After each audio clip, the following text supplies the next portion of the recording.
Welcome back to the Piping Pastor. Today we'll be getting back into the poetry of Malcolm Guite and taking a look at Psalm 54.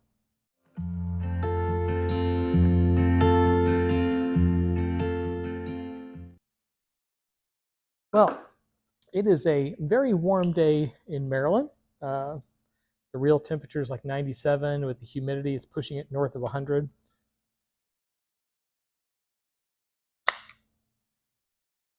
So, not a good day to be spending a lot of time outdoors. And I know Pipe Ninja's probably laughing at me right now because it's probably like 120 in his backyard. And our brothers and sisters out there in Arizona and so forth are dealing with a lot. I know North Carolina is probably a bit warm just now as well. So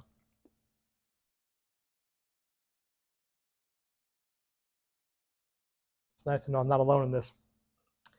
But today, on this very warm day in my Peterson Bent Dublin, I'm enjoying some of that bijou mixture that I said I would do a bit of a report on.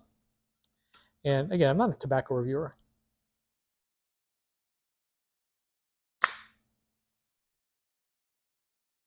There are several people in the community who do that. So I won't get into all the flavor notes and so on and so forth to deal with this. But I will say that adding that 100% Latakia and Cavendish into it really did make it more palatable for me.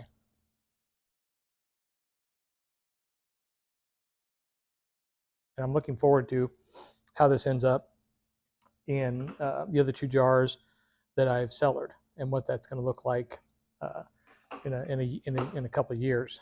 Because this actually is really tasty. There is a bit of a nick hit though, so keep that in mind if you're mixing bijou with anything else, I suppose. That's it's a pretty strong burley, and I mixed it with a pretty strong Latakia as well.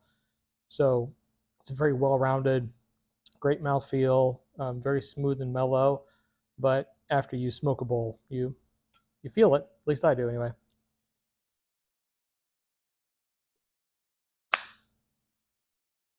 And it's a moist tobacco, so forgive me for this. And twice now I've smoked this and been like, oh yeah, I got to try that out first. Then I forget until the second or third relight.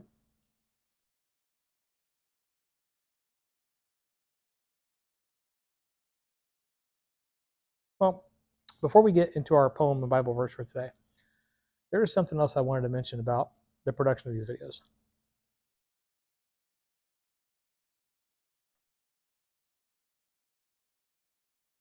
I know not everybody in the YTPC is a content creator.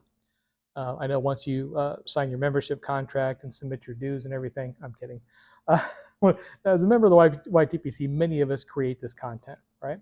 It's a way we can have conversations with each other and share ideas and the whole marketplace of ideas thing, which I think is wonderful. It's a great way to create community as well. And I'm not going to speak again about creation of community and the benefits of community. I've gone through that a couple of times, and I think that no need to belabor that point. But what I want to say about these videos is something that I actually came up with a conversation with my oldest daughter a couple of days ago, and that's the idea of legacy. Because I have one of those books, where it's like Memories of My Father. I think that's what they're called. They're like a journal where you put your name and where you grew up and stories about your childhood and so on and so forth in this written text form, so that your kids can have it, after you're gone, or even just to look through as they get older. Because there's a lot of stories that each one of us have about ourselves growing up that we don't necessarily share with our children, if you have children. And it's a great way for them to learn more about you as a person, because the way parenting kind of works, for those of you who are parents or grandparents, you'll be aware of this. The daily get dones kind of get in the way. And oftentimes the conversations you have with your children 90% of the time are about them, their development, their goals, what you want to help them accomplish. You're teaching them, guiding them, helping them become the best versions of themselves, helping them become who God has called them to be. And so you don't spend a whole lot of time talking about yourself, unless it's, of course, the cliche comments about how rough it was when you were a kid. But the other stories kind of get lost. And so these books help kind of chronicle that, right? Well, she had pointed out that this YouTube channel that I've created, and this was not the intention of it, offers that as well. She said, it's going to be great, like years after you're gone, that I can look back on these videos, or my kids can look back on these videos and say, oh, that's what grandpa believed, that's what grandpa thought, that's who grandpa was. Because my personality comes out in these videos, my sense of humor comes out in these videos, such as it is. And my thoughts on theology and literature and poetry and other general topics and so forth. And this is the medium that our children engage in. It's not necessarily the written word as much anymore. Even my kids, who are far more into the written word and reading and writing, based on largely on their dad, because that's something that I do. They're still very video centric, and I think that's just the way things are heading. So producing these videos, making these videos, having access to these videos for your kids and so forth is a great way to create a legacy. And it is another important aspect of this whole culture thing that we have here is what it can offer after we're gone. And hopefully this doesn't go the way of beta tapes and so forth, that technology will continue to evolve so that we can continue to have these recorded videos somewhere in some kind of virtual cloud 50 years from now. But in any case, let me relight my moist tobacco yet again.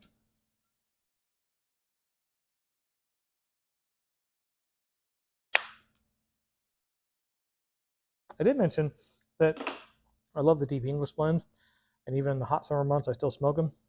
Here's an example. 103 degrees outside. Well, so today,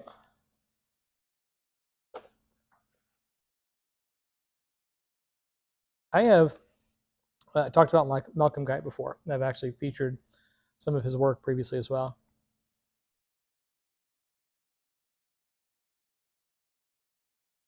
On 2 or 3 occasions. And he's one of my favorite contemporary poets.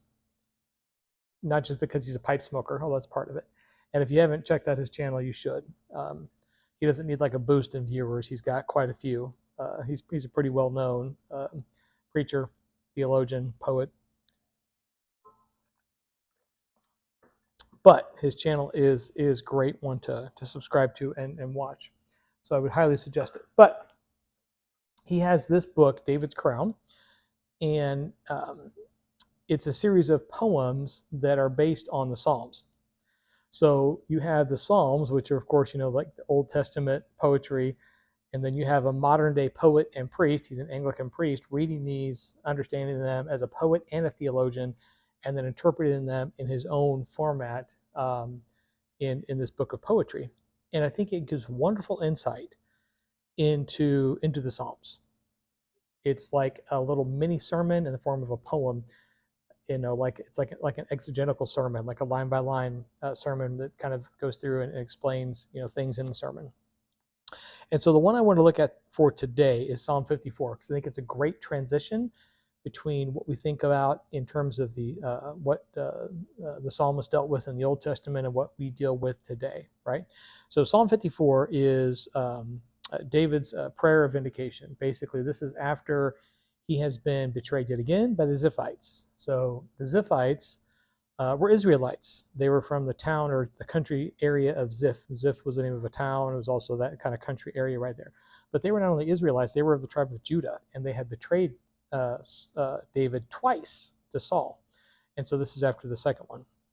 And this is Psalm 54. It says here, "Save me, O God, by your name, and vindicate me by your might. Hear my prayer, O God, and give ear to the words of my mouth. For the insolent have risen against me. The ruthless seek my life. They do not seek God before them. But surely God is my helper. The Lord is my upholder, my life. He will repay my enemies for their evil. In your faithfulness, put an end to them. With a free will offering, I will sacrifice to you. I will give thanks to your name, O Lord, for it is good. For he has delivered me from every trouble, and my eye has looked in triumph on my enemies.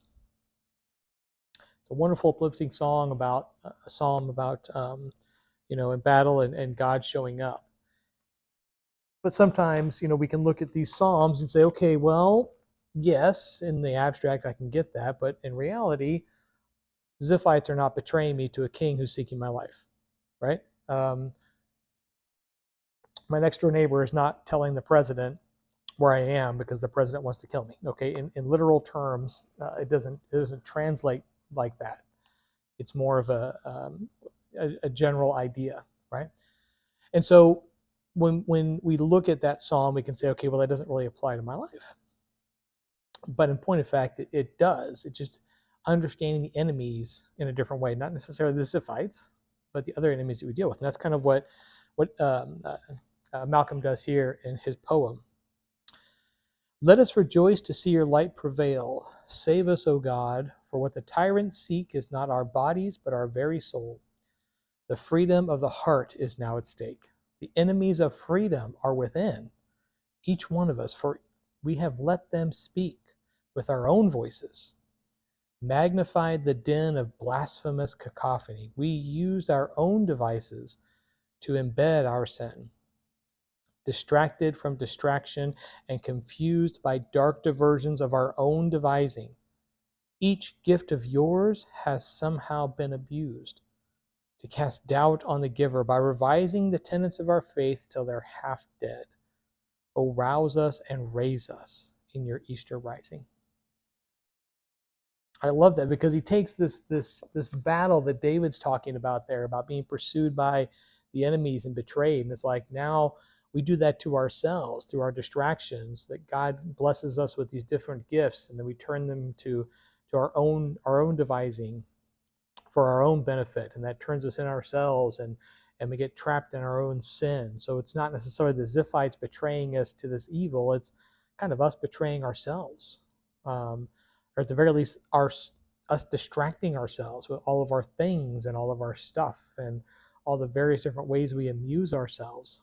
And in the end, he brings it back to Jesus and says, save us in your Easter rising. So laying all that before God and saying, God, I need you, right? I need to be rescued by you. And in this case, of course, we're looking, post crucifixion. So we're talking about Jesus here. In the psalm, he's talking about being saved by God. It's the same thing, being saved by God, being saved by God through Jesus Christ, right? So we're still talking about salvation from God in both instances, but in this one, he's specifically, raising up that idea of the Easter rising. So we have us confessing our distraction and our inward turning and the enemies that we have become to ourselves, and that we still need to be saved by the risen Christ. So I think it's a wonderful interpretation. But in any case, I'm going to turn my attention now back to my moist tobacco and relight a few more times, hopefully get this going. Hope you have a lovely week. As always, happy reading.